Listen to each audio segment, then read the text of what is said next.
Alrighty. Oh, Runic Armasaur. My goodness, I'm quite excited about using this dinosaur. I've had it in the back of my mind for the past who knows how many years.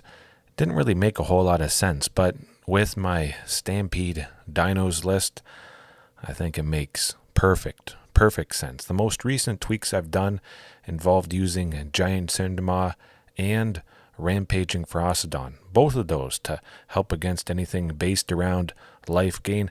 Mainly that's Malia, Explorer. If they can't gain life, it's not much of a deck at all. So having 8 things, lovely. Is it overkill? I don't think so, because those cards, they're early. Well, they would block at the very least. Maybe they'd block and trade with something, kind of turning the creature into a piece of removal. But if it doesn't block, it is a dinosaur. I can dig for it. With Commune, that's pretty fantastic stuff. Dig for that life gain hate, especially Rampaging Ferocidon, extra helpful against even more decks, pinging and whatnot. But if I was going to trim something, it would be Giant Cindermaw. Both of them shutting down life gain, but Rampaging Ferocidon potentially being way more useful. Absolutely. So Giant Cindermaw out, 4 copies, Runic Armasaur in. Now that buys time, even more than Giant Cindermaw. Having 5 toughness, 2 power, that's alright. At the very least, it threatens Bloodtithe Harvester, where Giant Cindermaw would straight up trade. And having the 5 toughness with Runic, we get a block Bonecrusher Giant into infinity. Chances are they're going to kill Runic Armasaur, maybe doubling up with removal after it's been dealt damage, but specifically against Rakdos midrange and a lot of stuff, which I have a list of most of the common things that at least I face that Runic Armasaur would draw a card from. Whenever an opponent activates an ability of a creature or a land, as long as it's not a mana ability, we draw a card. We may draw a card. That's a very important distinction. If they have Sheoldred the Apocalypse out, perhaps. I don't want to do that. It's always nice to have the option, the choice, because sometimes it could really bring me pain. It has in the past with Up the Beanstalk, which I am still using. The list is in the description, but Runic Armasaur, love it. Reflection of Kiki-Jiki, thumbs up. There you go. Maybe they get 2 reflections. If they do that and they copy 1 reflection with another at the end of our turn, just to make a bunch of bodies for their following turn. Wow, I'm going to be drawing a lot of cards. It may not make much of a difference. Maybe they only copy a few things, but at the very least, each turn, every time they do it, I'm going to at least draw a card if they haven't killed Armasaur. If I get 2 Runic Armasaurs out, that's pretty fantastic stuff. Drawing 2 cards off of 1 activated ability. Bloodtithe Harvester, like I mentioned, that activates to sacrifice itself to give -X, -X, where X is twice the number of blood tokens they have. So even if they only have 2 blood tokens because they played 2 blood ties, that's still not enough to take out Runic Armasaur. It would get -4, -4, and it would still have 1 toughness. And even if it had 4 toughness, I would draw a card in response to them being sacrificed, either Bloodtithe. Oh, lovely.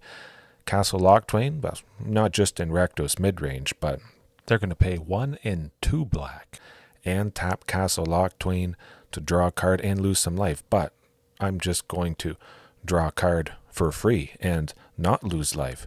Just lovely stuff. Oh my goodness. Hive of the Eye Tyrant as well, or Den of the Bugbear. Any manland or utility land, which is a little bit sprinkled in. I think most decks have some of those. They may not have creatures with activated abilities, but for the most part it's some land that's going to be activated. And also the very painful Field of Ruin.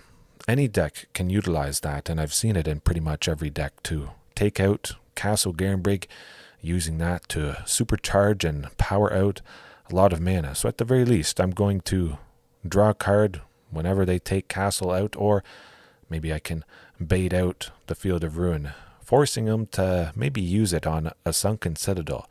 definitely want to preserve Castle Garenbrig, but you get the idea with Field of Ruin there. That's a pretty common thing. Amalia Explore as well. We wouldn't be drawing too much, but the Gilded Goose that some people use, paying 1 in a green to make a food if they've used the goose already, not very common. Selfless Savior, we draw a card if they sacrifice it to give Amalia Indestructible. Probably by that point we are dead. It's okay though, it's okay.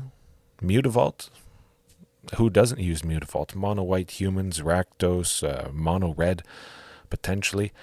Gyreach Sanitarium actually is the pretty interesting thing with mono black Waste Not. I don't like that deck. You probably don't want to draw a whole lot of stuff if you can dump your hand. If you can have just nothing in there, that's pretty good. Waste Not is a waste. However, Gyreach Sanitarium really starts to, keeps the effect going if there's nothing. They pay 2 and they tap it. Each player draws a card and discards a card. But if I'm drawing 2 because of Runic Armasaur, then I get the choice. Whatever one is the best thing, maybe it's a Carnage Tyrant. The one card I draw is a Carnage Tyrant, and right underneath is a land. I have enough to play Carnage Tyrant, let's imagine, which is often the case with the mixture of lands. Boom. That one extra land that I draw goes to the bottom. Discard it. Goes away, and I get to keep Carnage Tyrant. That's going to be lovely stuff. Just having the choice at the very least. Beautiful, beautiful. But overall, it blocks stuff better than Giant Cindermaw, and it draws. I already have the life gain hate. That's still staying in with Rampaging Ferocidon. So I can see Runic Armasaur absolutely being much more valuable than Cindermaw. I don't face Amalia Explore too much. I just hate it so much that I wanted both of those.